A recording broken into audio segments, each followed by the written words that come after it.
নমস্কাৰ দৰ্শকসকল আপোনালোক সকলোকে অমূল্যবাণীলৈ স্বাগতম জনাইছো। আজিৰ ভিডিঅ'টোৰ বিষয় হৈছে মাত্ৰ এখন কাপোৰত এটা সংখ্যা লিখক আৰু এই কাপোৰৰ টুকুৰা যদি আপুনি আপোনাৰ লগত ৰাখে যেতিয়ালৈকে ৰাখিব তেতিয়ালৈকে নিশ্চয় আপোনাৰ হাতলৈ টকা পইচা আহি থাকিব। উপায়টো কৰিবৰ বাবে কিন্তু আপুনি আপোনাৰ শুদ্ধ জন্মৰ তাৰিখটো জানিব লাগিব।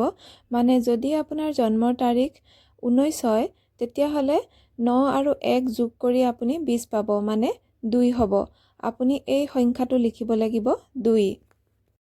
আৰু এটা উদাহৰণ দিছোঁ, যদি আপোনাৰ জন্মৰ তাৰিখ 13 হয় তেনেহ'লে 1 আৰু 3 আপুনি যোগ কৰি 4 পাব, তেতিয়া আপুনি লিখিব লাগিব সংখ্যাটো 4।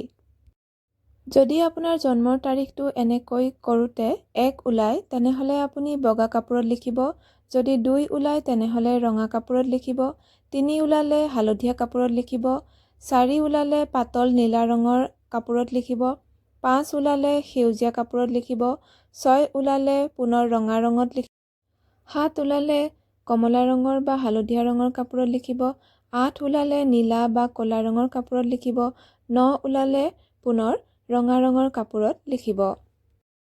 10 পালে কিন্তু পুনৰ 1 হ'ব, সেয়েহে বগা কাপোৰত লিখিব। লিখিবৰ বাবে আপোনাক লাগিব অলপমান পিঠাগুড়ি মিহিকৈ খুন্দি লোৱা, তাতেই অকণমান হালধি বা কেশৰ মিলাই দিব আৰু যদি গোলাপ জল আছে গোলাপ জলেৰে মিক্স কৰিব। এতিয়া আপুনি সংখ্যাটো হাতৰ আপোনাৰ তৰ্জনী আঙুলিৰে লিখি দিব। যি সংখ্যা আপোনাৰ ওলাইছে সেই সংখ্যাটো আপুনি সেই ৰঙৰ কাপোৰত লিখিব। লিখাৰ পিছত ৰ'দত শুকাবলৈ দিব। শুকোৱাৰ পিছত এই কাপোৰখন ভাঁজ কৰি আপুনি আপোনাৰ মানি বেগত থৈ দিব। 3 মাহৰ মূৰত এই কাপোৰখন পুনৰ নতুনকৈ বনাই ল'ব, এনেকৈ লিখি ল'ব আৰু পুৰণাখন আপুনি কোনো গছৰ গুৰিত দি দিব। বৈ থকা পানীটো দিব পাৰিব। কৰিব এই উপায়টো যিমান দিন কাপোৰ টুকুৰাটো আপোনাৰ লগত থাকিব তেতিয়ালৈকে কিন্তু পইচা হাতলৈ আহি থাকিব।